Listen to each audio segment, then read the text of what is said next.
noches, bienvenidos una vez más a estos encuentros de articulación entre las escuelas primarias del distrito y la Escuela de Educación Técnica número 1, Segundo Agustín Luna. Hoy vamos a explayarnos en el área de electricidad con los profes Hernán y Jorge, que es un área donde atraviesa todas las orientaciones, las dos orientaciones que tenemos en nuestra escuela y toda la trayectoria. Así que a continuación los vamos a ver. Bueno, acá estamos de vuelta, Jorge. ¿Qué tal? ¿Cómo va otra vez por acá? Bien, vamos a hablar un poquito de electricidad hoy. Vamos a hablar un poquito de electricidad y un poco también de electromagnetismo. Vamos a hacer una introducción. Bárbaro. ¿Te cuento un poquito la historia? Dale. ¿De la electricidad? Bueno, supuestamente en la antigua Grecia nace la electricidad, ¿sí? Y la palabra electrón. O sea, antigua Grecia identificó un electrón es medio raro, ¿no? Sí. Pero bueno, supuestamente la palabra electrón viene de la palabra en realidad ámbar, que conocemos el ámbar era como un polímero de resina, y se dieron cuenta que si frotábamos ese ámbar con un trapito o algo, ¿sí? Producía una carga eléctrica. ¿Bien? Y de ahí decimos que nace la electricidad. Pero ya de forma moderna, tampoco podemos decir que la electricidad nace de ahí, porque la generación eléctrica ya viene por otro lado, me imagino. ¿Vos conocés un poquito de eso? Sí, la generación eléctrica comenzó a partir de Faraday, que en sus estudios, y bueno, de ahí viene la ley de Faraday, que dice que toda variación de un campo magnético sobre una bobina genera un voltaje, ¿sí? O una FEM, que es fuerza electromotriz. Acá le vamos a mostrar un poco. Tenemos un generador que fabricamos en la escuela con los alumnos de séptimo año hace 3 años atrás, y lo que hicimos fue aplicar la ley de Faraday. Tenemos un rotor que tiene imanes, en este caso son imanes de neodimio, que es el imán más poderoso que existe, digamos, en este momento. Y están intercalados entre norte, sur, norte, sur, norte, sur. ¿Para qué? Para que cuando a esto se le aplique una fuerza externa y gire, el campo magnético que hablábamos recién vaya rotando entre norte y sur. ¿Sí? Eso, sumado a 12 bobinas que tenemos acá, nos van generando una tensión que, ahí lo armamos un poco, podemos ver a través de una lámpara el efecto que prende, ¿sí? Yo estoy aplicando la fuerza como si fuera...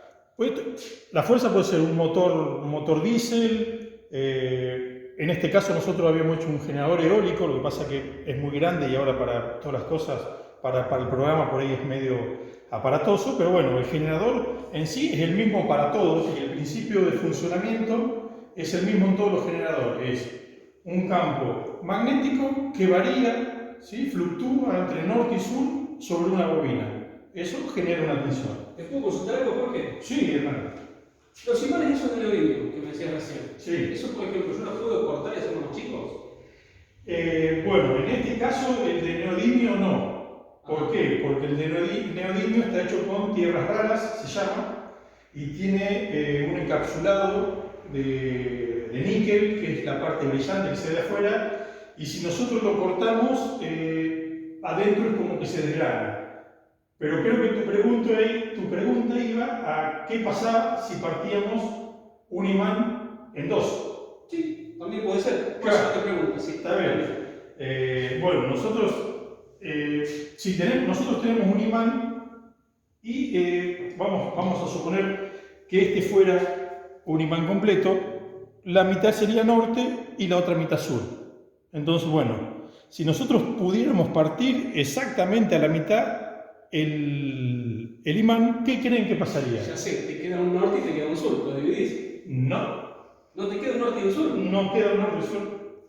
Cuando nosotros partimos un imán, ya sea al medio o en distinta proporción, los polos se vuelven a reproducir. Entonces, si partimos un imán al medio, nos van a quedar dos imanes con sus dos polos norte y sus dos polos sur. No se puede separar el polo norte por un lado y el polo sur por el otro. Esa es una propiedad de los materiales magnéticos. Buenísimo. Del magnetismo. Entonces, o sea, me estás diciendo que cuando giran los imanes por las bobinas, están induciendo ese campo a generar electricidad. Exactamente. Acá hay 12 bobinas que están conectadas. Acá en este caso están conectadas en serie para generar mayor voltaje, mayor tensión. Y al girarlo, está produciendo una tensión que hace prender la lámpara de LED esta que tenemos acá al lado. A grandes escalas también han visto por ahí los generadores eólicos que se ven en parques eólicos y el principio de funcionamiento básico es el mismo. Esas torres grandes con esas aspas gigantes. Exactamente, que también se han visto en la ruta pasar llevando... O sea, en una palabra, igualmente, o sea, de forma física, digamos, el principio de generación es igual en todos los casos como esto. En todos los casos, no siendo la fotovoltaica, que es una generación de conversión de la energía solar en tensión, que ahí ya no tiene movimientos. O sea, decimos que siempre, entonces, desde la parte motriz, Exactamente. sí, este es el principio de generación de la parte motriz. Cuando hay movimiento tiene que ser de esta manera, aplicando la ley de Faraday. O sea, hablamos de una central hidroeléctrica, por ejemplo, una turbina que hace girar un generador. Exactamente. O también, desde el caso como decía recién, un generador eólico, tiene las aspas y gira y provoca el movimiento ese rotativo para generar electricidad. Está bien, exactamente, incluso hasta las centrales nucleares. Bien. También, lo que hace una central nuclear es, con el combustible nuclear, calentar agua, generar vapor y con ese vapor hacer andar una turbina que está acoplada a un generador también y con eso producir O energía. sea, una tecnología muy vieja como el vapor aplicada a la generación de electricidad. Exactamente. Muy bien. Lo único que cambia es el combustible, que en este caso es combustible nuclear, O sea, uranio. y eso que nosotros producimos ahí en las centrales, después, o sea, esa electricidad no es que me genera 220 una central. No. No. Después tenemos etapas de transformación. Claro, los generadores generan una tensión mucho mayor. ¿Por qué? Porque si nosotros generáramos en 220 volts, para tener la potencia que necesitamos en nuestros hogares, tendríamos que tener unos cables, unas líneas de transmisión muy gruesos. Entonces, para evitar un costo, instalación y mantenimiento de esos grandes cables, se eleva la tensión mucho más, aquí hasta 500.000 volts. Entonces, con un pequeño amperaje y esos 500.000 volts, tenemos la misma potencia y como la sección del cable está determinada por la corriente que circula, la sección es mucho más chica. Vos me estás diciendo entonces que, por ejemplo, en un cable donde yo genere, o sea, hay un generador grande, o sea, me está diciendo, a esto le llamamos sección, ¿no? Exactamente. Esto sería la sección del cable, la cantidad de milímetros cuadrados que va a tener ese conductor, ¿sí? Hay que diferenciar, ¿no? Esto es un cable. Tenemos este cable que tiene un montón de filamentos, que son varios alambres que están, digamos, pasando por un aislante, por un forro, ¿sí? Y eso conforma un cable. Ahora, si fuese uno solo de estos pelos, le llamaríamos alambre, ¿no? Sí, alambre de cobre, en este caso de cobre, bueno, también de aluminio y de otros materiales. Que también, o sea, el otro va forrado, que se usaba antiguamente. Sí. ¿Sí? El cable de tela o el alambre revestido, ¿bien? Que se usaba antiguamente. Decíamos que tenemos entonces un conductor, que normalmente es metálico, me decía que puede ser cobre, puede ser aluminio. Sí, también. Sí, normalmente ahora ya se está usando el cobre, pero antiguamente se usaba el aluminio. Bien. Y también decíamos que tenemos un aislante, que sería esta parte del forro, de la parte de afuera, que decimos que es aislante porque no conduce electricidad. Exactamente, eso protege para que no haya cortocircuito y tampoco un shock eléctrico. Exactamente, bien. Para protección personal. Antiguamente, o sea, nos acordamos muy antiguamente, si nosotros revisamos las noticias de nuestro pueblo, viejas, veíamos que muchos cortocircuitos se generaban porque este aislante era de tela. ¿Sí? Normalmente eran víctimas las carpinterías, normalmente de esos incendios. Después se modificó y con la tecnología trajo el revestimiento este que es un polímero y el cual también tiene la propiedad que es autoextinguible. O sea que si se calienta para agarrar fuego, se extingue solo el fuego, o sea, de manera automática. Que eso nos ayuda en la parte de seguridad también. Claro, eso es lo que decíamos de la sección, ¿no? De esta parte. Bien. Bien, vos me estabas hablando recién de la parte eléctrica, de la parte de electricidad, de la parte de generación. Ya generamos. Ya está la generación. Ya tenemos electricidad. Ahora, eso también dijimos recién que según la sección de cable, o sea, la sección del conductor ese, digamos, bien, dependiendo de la generación, o sea, elevaba la tensión y bajaba la cantidad de amperes. Exactamente. O sea, la cantidad de corriente es baja y la tensión es alta. Claro. Por eso logramos la misma potencia, pero reduciendo los costos en el transporte. Exactamente. O sea, hablaste de generación y hablamos algo de transporte. Transporte. Ahora, bueno, hasta ahí estamos geniales. Pero, ahora, de todo esto, a mí me gusta porque soy técnico. Pero hay mucha gente que llega a mi casa, a la casa y dice, yo prendo esta tecla, Claro. y cuando prendo la tecla tengo luz. Exacto. Pero muchas veces no sabemos dónde viene. Pero para eso, también, o sea, ya me conocés, con la parte de seguridad soy un poquito insistente. Bien, decíamos recién de los cables, son extinguibles. Sí. Pero bueno, tenemos algún par de cositas más que podemos decir también. Sí. Por ejemplo, esto que está acá, ¿sí? Es una jabalina. Una jabalina. ¿Sí? ¿Y para qué se usa la jabalina? Esto es una puesta a tierra. Se usa para poner nuestra instalación, ¿sí? Esto se entierra en un lugar donde esté bastante húmedo, de lo posible también se riega, aunque no crece. Te voy a decir que no crece. No creo Se que entierra para que crezca. tenga humedad y tenga conductividad, ¿sí? Se coloca una terminal y vamos a usar por normativa este cable, que es un cable verde amarillo, ¿sí? Que normalmente vienen los equipos para poder aterrar o hacer puesta a tierra, ¿sí? De los artefactos que tengamos en la casa.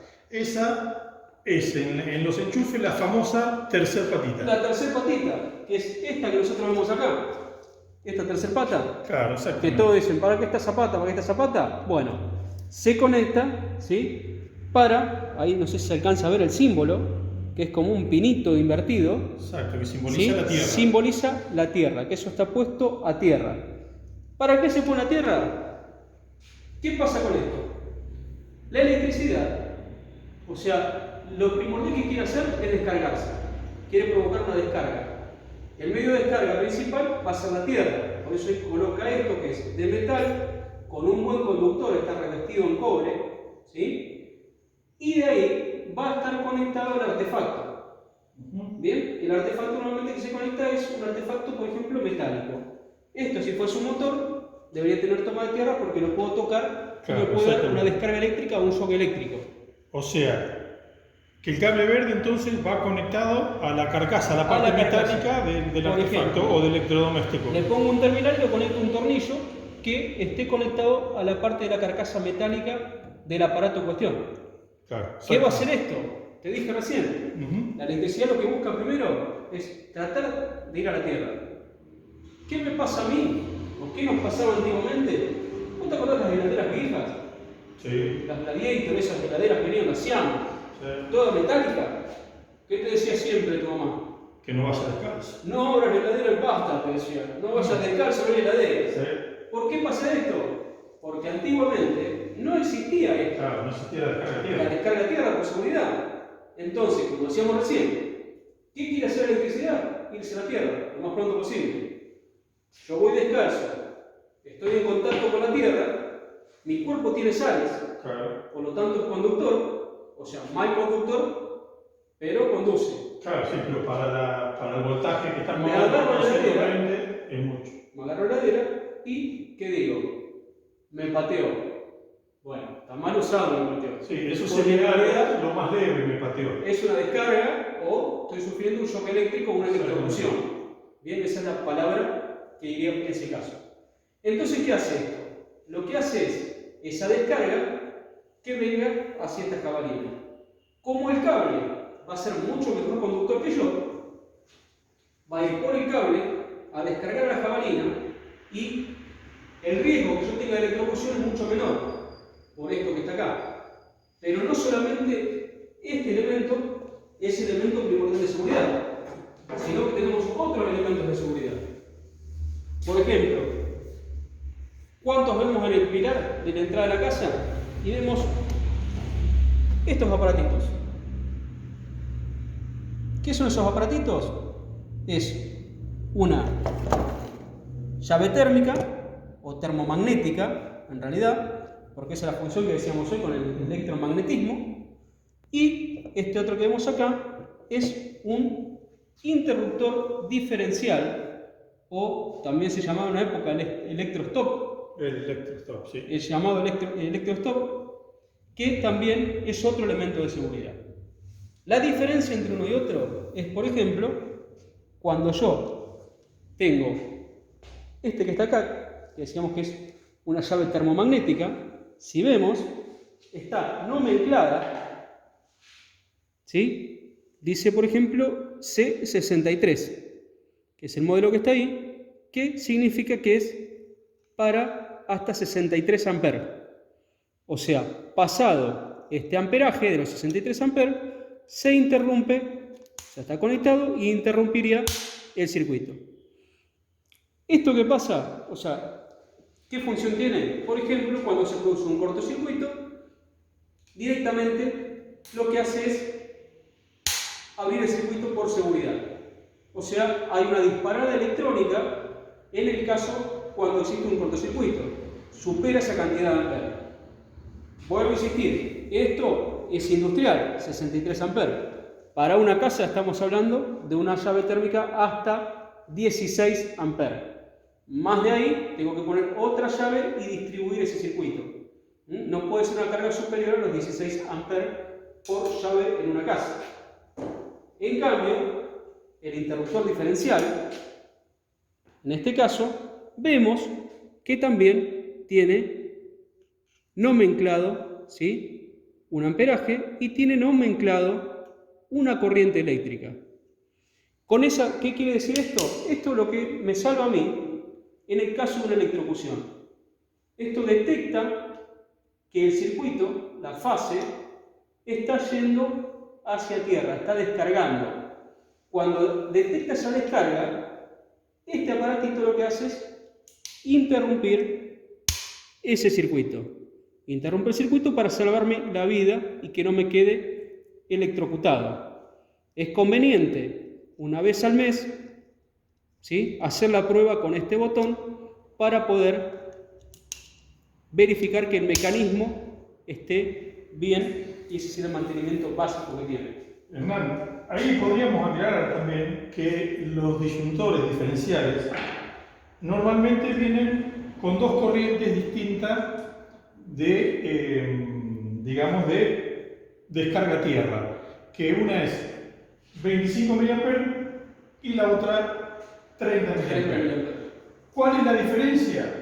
Que una es más sensible que la otra. O sea, la de 25 mA con una pequeña descarga, o sea, con 25 mA, va a interrumpir el circuito y nos va a proteger. La otra lo va a hacer a los 30 mA.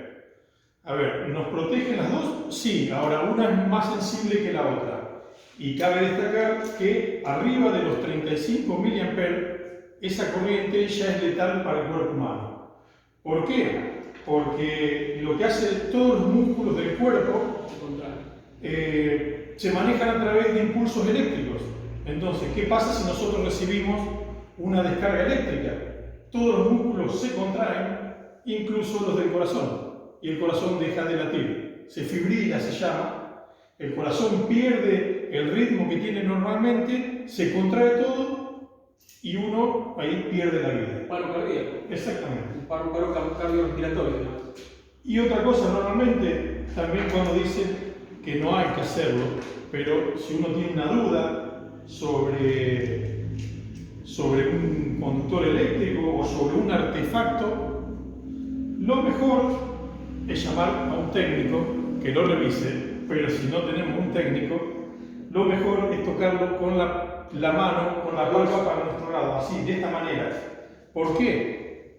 Porque si está electrificado, nuestra mano se va a contraer así, de esta manera, y nos va a dar un shock eléctrico y se nos va a contraer también el codo y nos va a salvar. Ahora, si nosotros lo agarramos de esta manera, se contrae el músculo y lo agarramos cada vez más. Y de esa manera, después de un determinado tiempo, que es bastante corto, se produce la fibrilación del corazón y ahí sería la típica que nos dicen todos, se quedó pegado. se quedó pegado, O exactamente. sea, en realidad se contrajo el músculo y quedó Claro, si nosotros agarrado agarramos un cable así, al conductor. de esta manera, hacemos así, automáticamente se cierra, en cambio, si tenemos así, la mano se cierra y por más que esto se contraiga, seguimos agarrando el cable. O sea, ahí está, ahí tenemos el término donde sale el término y se quedó pegado. Exactamente. En realidad es una electrocución. Es la conclusión. Bien, o sea, si seguimos con esto, entonces decimos que conveniente tener en la casa las dos cosas. Exactamente, sí. Una nos va a salvar por el caso que haya un cortocircuito y se Sí, prenda el fuego de la casa. exactamente, para prevenir algún incendio. Incendio o que se arruinen cosas. Sí, exactamente, saber un electrodoméstico. Este otro contra la electrocución, que es una descarga eléctrica de algún ocupante de la vivienda o alguien que venga a hacer algo en la vivienda, esto inmediatamente va a interrumpir el circuito. Sí, automático, es muy rápido y salva la vida. O sea, eso en realidad es el complementario de esto también. Sí, no, sí o sí hay que tener la descarga a tierra. ¿Por qué? ¿Qué pasa? Si el artefacto tiene una descarga, automáticamente se va por el cable verde y va a saltar solo el disyuntor diferencial. Bien, y nos va a poner en riesgo. Va a interrumpir el circuito solamente el disyuntor. Exactamente. Y ahora, importantísimo, tener esta norma en la casa ahora. Sí, las tres patas sí, siempre. O sea, yo lo que he visto también es que algunos enchufes vienen, por ejemplo, algunos aparatos que no traen la tercera patita el enchufe, el macho. El conector macho, la ficha macho no trae la tercera pata. ¿Tenés idea por qué? Eso se hace porque, por ejemplo, pasa mucho en los secadores de pelo que usan las damas. Los caballeros también. Los caballeros también, bueno. Si ustedes revisan, lo normal es que todo el secador de pelo sea de plástico. ¿Sí? Entonces no es necesaria la tercera pata porque el plástico es aislante y no va a haber manera de que nos electrocutemos, ¿no? Aparte que el cable ya viene preparado, tiene doble funda el cable de un secador de pelo, entonces ya no es necesaria la tercera pata. Bien. ¿Estamos hasta ahí? Hasta ahí estamos. ¿Te parece que vamos a un segundo programa después? Bueno, podemos... Sí, vamos a extender un poquito. Vale. Mostramos un poquito las conexiones. Por eso vamos a hacer las herramientas y seguimos con cómo sería conectar algo, por ejemplo, en un tablero. Está perfecto. ¿Te parece? Mostramos un poquito las herramientas también que se usan. Y, importantísimo, normativa de cables, Sí. colores. ¿Nos vemos después? Listo. ¿Te encuentro otro día? No, Nos vemos. Cuídate. Listo. Hasta luego. Hasta luego. Adiós.